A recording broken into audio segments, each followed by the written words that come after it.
so today we are making prison apple pies, and this is not something I've done in a long time, so we're gonna see how it goes. But how y'all doing? Um, all right, so when I was in prison, I had to make them using whatever was available. So I used to take apples out of the chow hall, and I would actually take my pants and tuck them into my socks, and I would drop the apples down my pants, and then I could walk around, and if they patted me down in the areas that I had pockets or they thought they would find them, they wouldn't find my apples. So I would carry back 20 or 30 apples, and that was the beginning of my apple pie hustle. Of course, I have to peel them because you have to have quality or faith or pride in your product. So I would peel them, and I always had a plastic spork. And I don't have a plastic spork, but I'm going to do it with a metal one, which is pretty much the same thing. Then these are the closest I could find to the cookies that we had in prison. They're just basically like almost like Oreos, but vanilla outsides and cream. And sometimes we would do peanut butter because peanut butter went really well with the apples. Then of course we would do butter, and we would eventually make it in this. And I'm trying to see. I know I have a little bit of sugar, but it was usually sugar, cinnamon, and that was it. So we got some cinnamon. This is extra fancy. We definitely didn't have extra fancy in prison. Usually in prison it was cinnamon literally in a glove. I would cut the finger of a glove off, drop the cinnamon down in there and tie it off, or put it in there and then tie it off later. And then we didn't have real sugar, so we would use like sugar packets or sweetener packets, and that was such a bizarre thing. Yeah, there you go. I don't know that this is the kind of cooking you would want to create in the wider world, but it is definitely cooking that works in prison because you don't have a lot of choice. All right, that's flour, so we don't want that. Uh, that is sugar. Here we go. So like I said, it's just kind of a slow process. You got to peel the apples. But I figured that while we do that, we would just have a conversation. And the other good thing about it is, the peel has a lot of vitamins or nutrients or whatever, but there's also some concern about pesticides and how they're used. So this way, your prison apple pie will not give you cancer, even if everything else in prison will. And I remember I used to get these marks on my finger from peeling so many apples this way that it was just exhausting.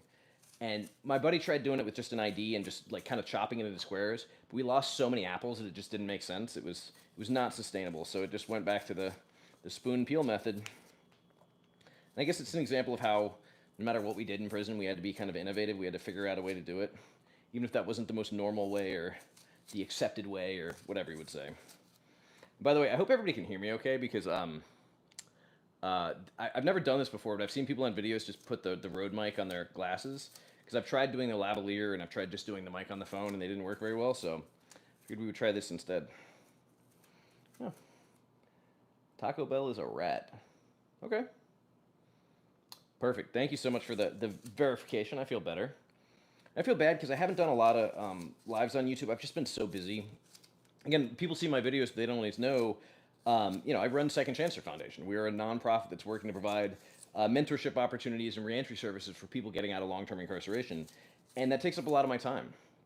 And then there's a lot of advocacy. Like I have to get up early tomorrow morning and drive to Richmond because we're having it's lobby day, and we're having a press hit on the second look bill, which will give people the opportunity to have their sentences reviewed in open court after a period of 15 years. So they're little details, but basically it'll allow people to get a second chance if they've earned it or they've done something to deserve it.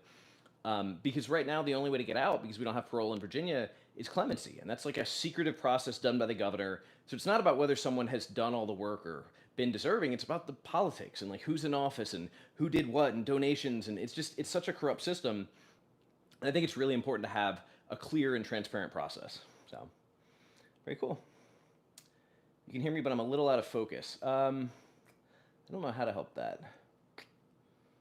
Sorry. Well, I will do the best I can. Maybe next time I can do it different. I've got I'm using the phone. I've got a good camera that I could hook up to the computer. I've also got a webcam. We'll figure something out next time. But hopefully this will work for now. And if it doesn't, I will go back and figure out a way to fix it. But yeah, like I said, it gets really old just cutting all the peels because like I said, I'm doing 3 for this one pie. Like I said, imagine doing 20 or 30, and this is every day they had apples. Because when my buddy first told me we could do this hustle, I was like, wait, we're gonna go and get apples from people and then sell them back to them. I was like, that's never gonna work. People aren't that crazy. He was like, bro, watch. So sure enough, we started going to get apples.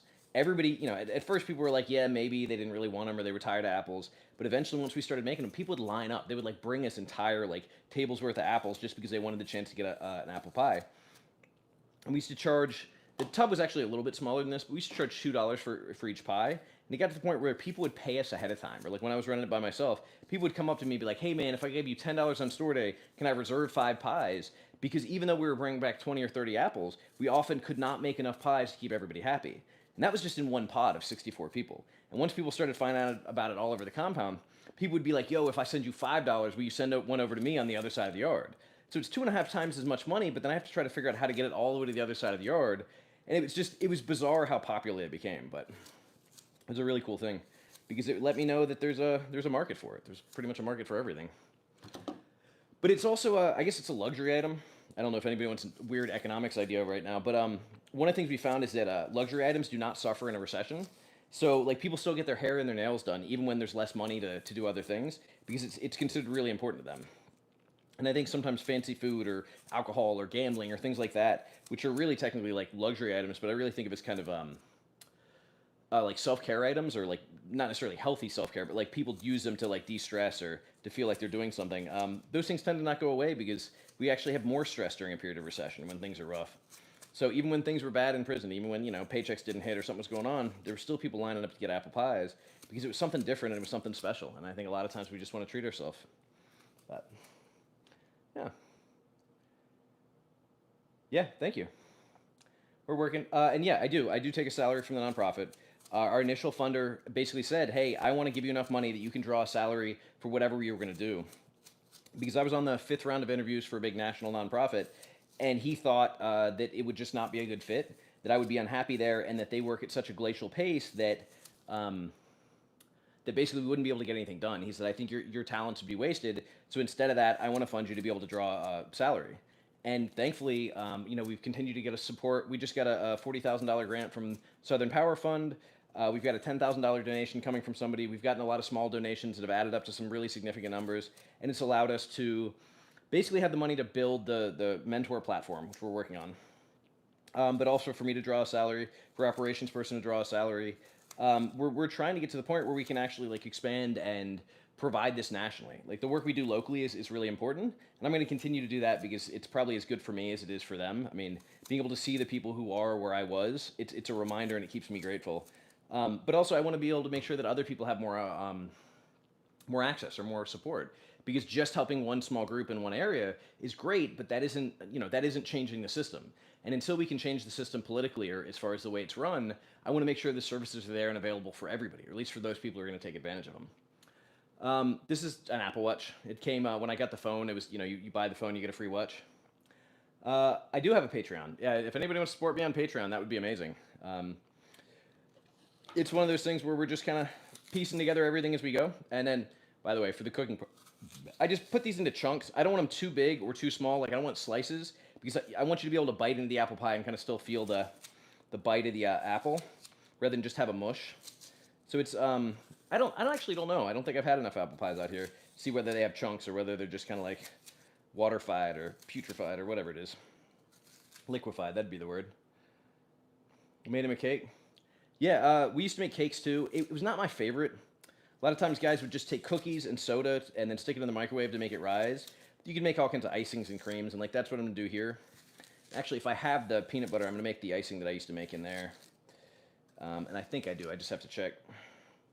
I had a friend who told me I really needed to make sure I did this. She just said, "Hey, I want to ask you a favor," and she's done so much for me. I was like, "Yeah, of course. What do you need?" She said, "I want you to make an apple pie video. It's really important to me." I said, "Yeah, I got you." Yeah, it was about like 10 down each leg, maybe. Um, so it was so bizarre because you weren't allowed to take anything out of the chow hall, and this was at Buckingham Correctional Center, and so they would pat you down every time you came out of the chow hall. And it was a couple things. One, it was just like blatantly like racism or like prejudice because I would come out as like the nice looking white guy, and they would just let me walk right by, even though I had 10 or 20 apples, or they might like give me a cursory pat down on my pockets. But the other guys, if a black guy or a different young guy came out, like they would probably give him a much harder time. But there were also tricks like you'd want to go to the officer shaking down who was overweight because then they wouldn't be able to bend down and actually reach down to like below your knees. So if you get one of the overweight people, you get one of the really lazy ones. Sometimes you'll see them; they're just like doing this. So it was like part of it was intentional and trying to pick people. Part of it was just, I mean, honestly, like the privilege of them giving me a pass on stuff. But then once I got them back to the pod, that's what was so funny. They would always say, they'd like come around and I'm baking apples in the microwave. Like it's very clear that I have apples, and they'd be like, "Oh, I didn't know they sold those on commissary," and then they would laugh. And these are the same people that if they had caught me taking them out of the chow hall would have taken them from me or given a charge. And it was almost like this gamesmanship. Like if you can beat us or you can get by us, then like that's good enough, or like we'll let you have it or something. Just very strange. But that's so many of the rules and regulations in there. They don't really make sense, and they're not really enforced in any reasonable way. So we just did what we could with them. Let's see. If inmates ran a farm for meat and vegetables, yeah, I actually think that it would be really good and beneficial for there to be meaningful work programs. But I think the problem with that is if you look at like Angola or some of the work camps in Texas, you literally have like chained, often black people on former slave plantations, picking cotton and picking vegetables for free, like not pay, while someone on a horse with a rifle, very, very remembering of the old slavery days, is over the top of them and threatening them. And I think that's really horrendous. I do think that any kind of employment that really empowers people or teaches them or gives them a new skill or a new opportunity is really meaningful. So I was a really big fan of maintenance programs and apprenticeship programs and anything that actually taught you something or added value to your life. And I think that work programs can do that. They just have to basically be made to do that. So now and there, we didn't have real butter. We had margarine that was served in the chow hall, but I would go around and I would have a bag, like a coffee bag. And so I would take scoops of it off everybody's tray the same way I collected apples. And I would just throw the butter down in there, and I had this big bag full of butter, and it stayed forever. Like you didn't have to worry about it. But for this, we're just going to use a big chunk of butter, throw it in there. I'm going to add a liberal dose of cinnamon. And again, we would have used sweetener rather than real sugar, but I don't have sweeteners, so I'm going to use real sugar and a liberal dose of sugar. So again, this was definitely not healthy. It was just what we could get at the time, and it sure tasted good. I'm going to mix these up. I'm going to stick them in the microwave, and we usually do. I didn't have the bowl this size. We usually do something like this. Stick them in there for like a minute, then stir them, a minute, then stir them, and usually take 2 or 3 minutes. And then so now what we have to start doing is getting ready for the crust. We're going to do the crust in this, and we're going to do the icing in something else. All right. So I guess the other advantage of this whole thing is that it killed time because we had so much free time in prison. It gave us something to do. If you're caught, if you're screwed, do you get a pass? Yeah, that's really what it is. If you're caught, you're screwed. But if you get a pass, they respect the ingenuity. All right, so we're going to clean this again. And the first thing I'm going to do is separate all the cookies from the cream. So you break it, scrape the cream in here, cookie in there. And again, this is not something you would really want to do on a normal basis, but when you're in prison, you got nothing to do, and you can kill 4 hours and make, 40 or 80 bucks. It's worth it. Actually, I remember I made far more money making apple pies than I ever did doing anything else. Like, I worked in the wood shop, I worked maintenance, I had all these good jobs, and I made more money making apple pies than I did doing any legitimate work, which is a problem. And I guess it's kind of the same mindset, but whereas before we were like selling drugs and getting in trouble, in this case we were basically just starting a business. And I think that's actually a really important and a good skill to teach people in prison, because we can teach people to start businesses. They don't have to deal with the prejudice when they get out of people who won't hire them, or people who don't believe in them, or people who feel like treating them like second-class citizens. So I think entrepreneurship classes as well as financial literacy are incredibly important.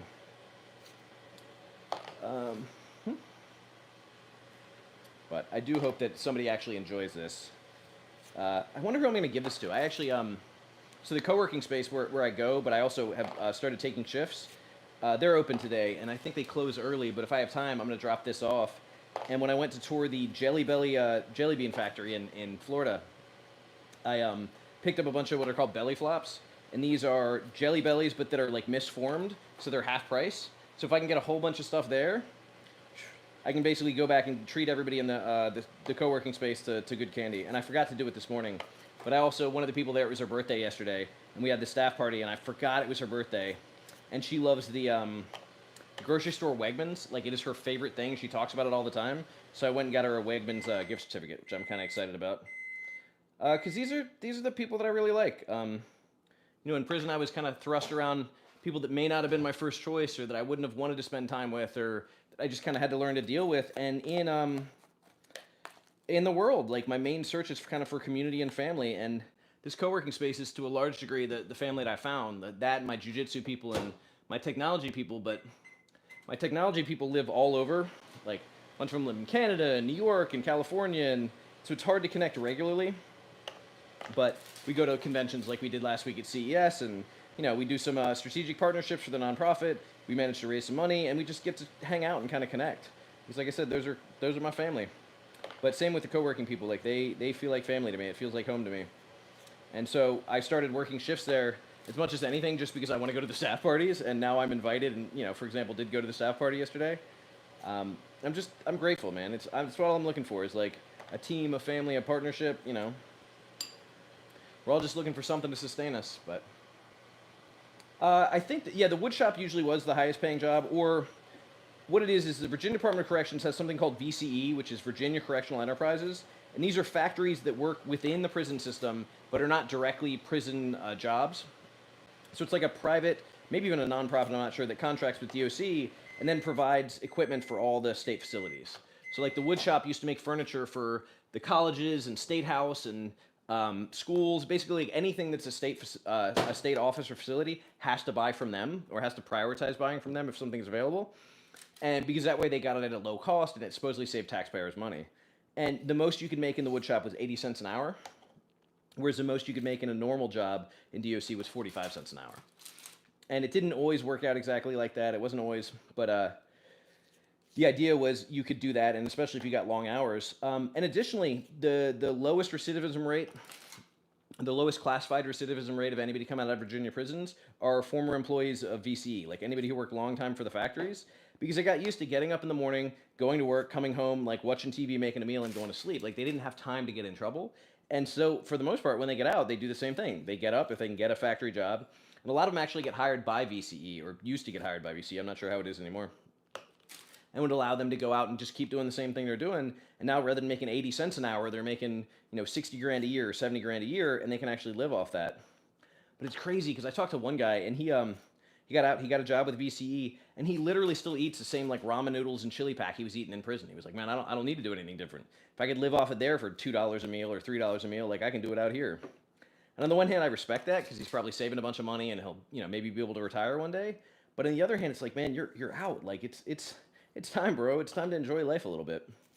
That's something I struggle with because I still have kind of the scarcity mindset, and I don't have enough money in my bank account, and I'm not secure enough. But at the same time, sometimes I'm willing to treat myself. I made a steak last night, and I probably shouldn't have. I probably should have saved money, but man, I wasn't able to eat steaks for a long time, and it's really important to me to be able to do some of the things that I wasn't able to do for all those years.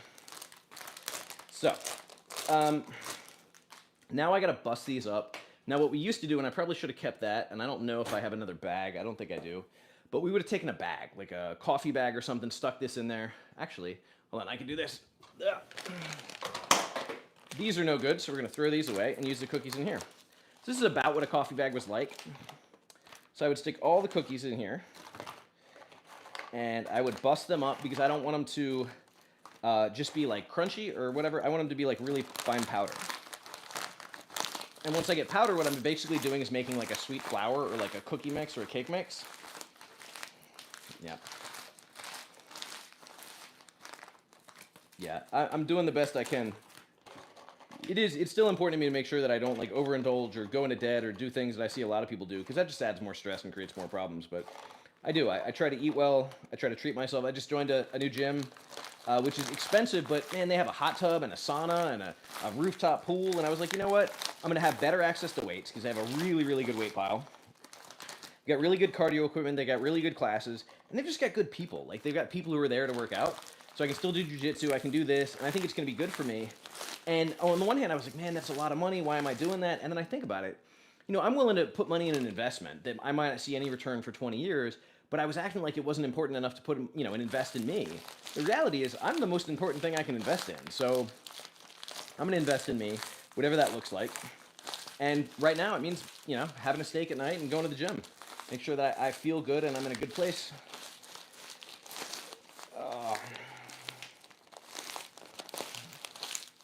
But yeah, this was probably the most painful part. You just sit here, and once you've crunched up that many cookies, your hands just start hurting from all the squeezing. And you can do it like we would use like Coke cans to roll stuff out, like roll out dough. Sometimes just use that to like beat on this. And I could probably do that here, but it might make too much noise because this table isn't the best shape. But again, all I'm trying to do is turn these cookies into powder so that I can make a mix.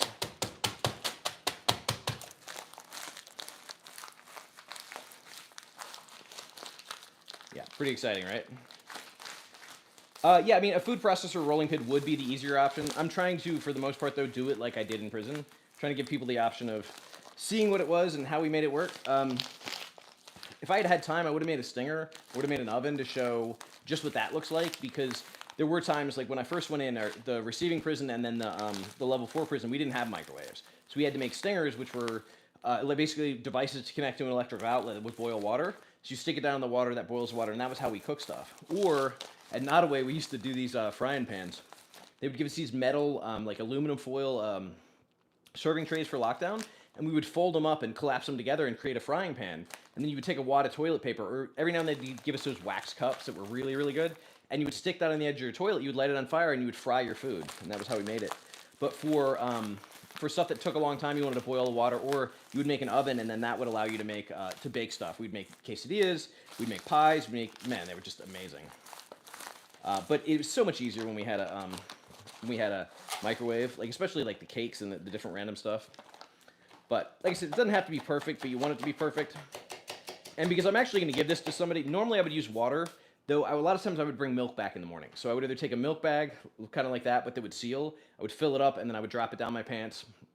Or I would take a jar, like a peanut butter jar, which I actually need to grab one in a second, and I would fill that up and bring that back. So I'm going to add a little bit of milk to this mix. And we always use gloves because it makes a mess, but I don't have any little clear gloves. So we're just going to have to see how this works. The other thing we could do is we can like mix it in a bag. Like if we had one of these big bags, we would do it and mix it in there. I'm just going to do the spoon for now, and I'm probably going to have to use my hands. But basically, I just want to make a dough. I'm just making a traditional, boring, whatever dough, because that is going to be the basis for our pie. This actually didn't look too bad.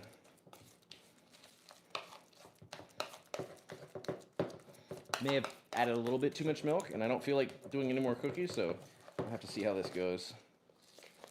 But so I could either stick this in the microwave, or I could just basically use it like it is. And stick this back in.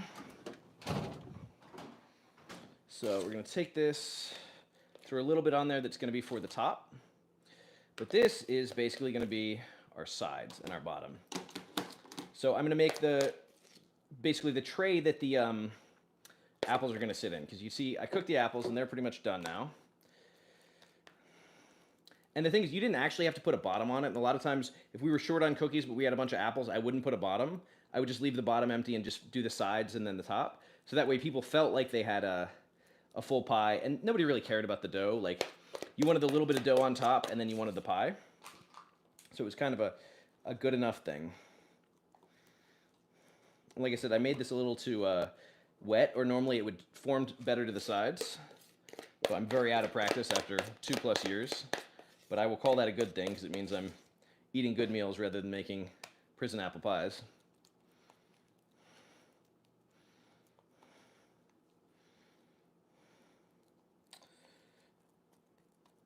So we're going to try to do that. And it's not perfect, but take that, and then I'm going to stick it in here for 30 seconds, kind of toughen it up a little bit. And then remember, we've got our apples, and then that's going to be my top. I got to move this real quick and get my peanut butter if I can find it. Make sure, and we'll adjust this up just a little bit. All right, do I have peanut butter? Yeah. So the icing, what I found was really important, is that the icing not just be sweet, but it have some other kind of flavor. So I'm going to add peanut butter to the icing, and I'm probably going to have to add hot water or milk or something, but I can do it just a little bit. Just a good scoop of peanut butter. And some places they would give us peanut butter jars. Other places they would only give us peanut butter squeezers, which is like, imagine a, how do I describe it? Imagine a, just like a squeeze pack of like honey or ketchup or something, except it had peanut butter in it. Yeah, I did this way too bad, because this should be hard by now. So I did not do the best. But you know what? It's still going to be okay. because this is basically still soupy. So like I said, it means I'm out of practice, but that's okay because I'll figure out a way to make the top really good. We'll go from there. And a lot of times, and this is what I forgot to do, it's really good to butter the plastic before you do it, because otherwise this stuff will just kind of sit on there. So again, this is kind of improvised. I messed up, but we'll make it work. So I'm gonna put the apples down in there, and you can see it's just like kind of good and gooey. And show you real quick. So you get this, and again, it should have been higher on the sides. So what I'm going to do, just to kind of finish this off, because again, I didn't do the best job. Normally, if I had butter on there, I'd be able to form this, and it was the right consistency, form it into a square, and I would just basically lay it right on. And as I lifted it up, it would all come off. But this way, it's not necessarily doing the best there. But again, live and learn. I made my mistakes. But once I do that, it's going to be good no matter what. And I'm going to give it to somebody. And I mean, what are you going to complain that the prison apple pie wasn't that good? But then yeah, we're going to mix this up. And again, I usually have to add some water or something for the consistency because it doesn't mix right. And somebody said like a food processor or a rolling pin, or like, yeah, with real tools, this stuff is so much easier. The one thing that we noticed is that sometimes if you added water to the peanut butter, it would get this like weird filmy consistency that you really didn't want. And it was not a pleasant thing. So you wanted to either add milk, or you'd want to just add just a little bit of water so it didn't really change the consistency. But again, all you're trying to do is mix it up. It doesn't have to be perfect.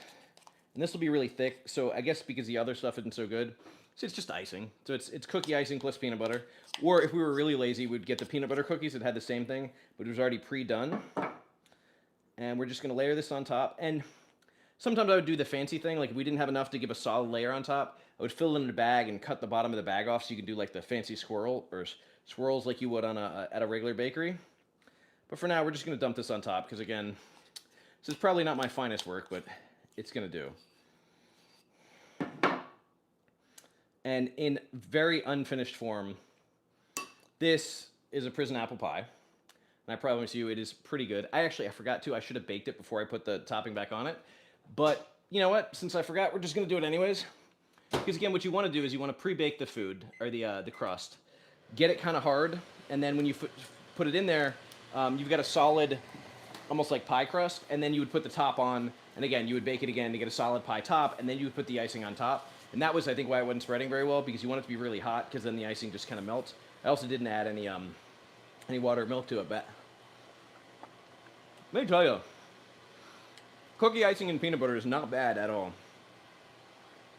I'm going to have so many dishes to do today, but yeah, I like that. Being out of practice for my prison habits is a good thing. I agree.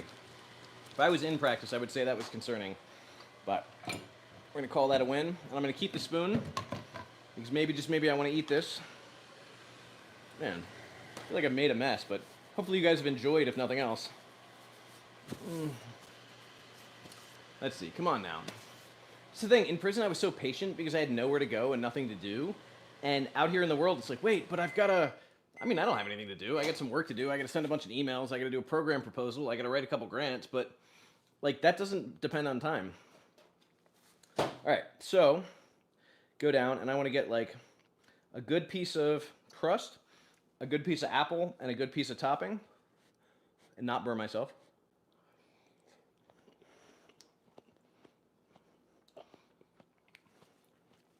That's pretty good. Like I see why people paid for that. And I'm out in the world eating good food, but that is really good. All right, I'm gonna eat my soupy apple pie. Don't judge me. I am on a January diet. I am doing better. I was 204 pounds. I've never been that heavy in my life, so I'm trying to get down. But this is my cheat day.